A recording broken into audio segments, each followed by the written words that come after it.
It seems to me in the conversations that I've had with a lot of people of various ages is that the women thinking that the man needs to be more emotionally present and to stop being so lazy. And from the man's perspective, it's like they want to stop being nagged or controlled and for their partner, their wife, to be more active sexually.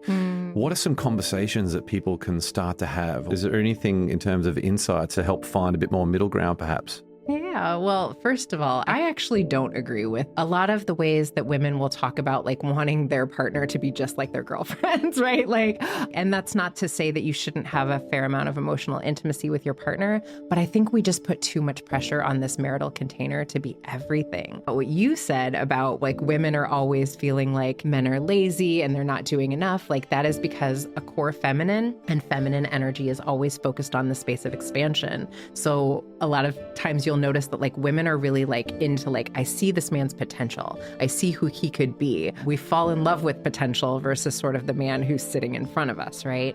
With men, a lot of times what happens is they'll say, oh, she was amazing in the beginning. She was so sort of like hearted and just like playful sexual energy and go with the flow. And now it's just like, where did that woman go? I want her back. I want her to be who she was, because the masculine energy is sort of fixed energy and wants things to be what they have been. That structure like stays the same, right? So a lot of it is understanding the ways that we're different.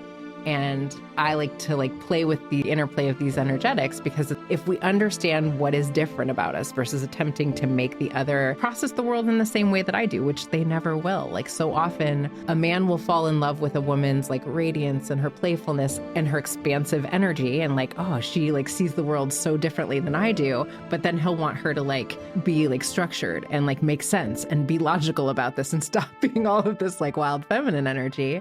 And then a woman will sort of just feel like he doesn't do all of these things, but I could see like if he just did this and like if he just shaved the beard, then he'd be like the perfect guy for me, versus like he is who he is. Like that's the structure that you fell in love with. Like, can I sort of see that that's like what makes sense to him? That's who he wants to be.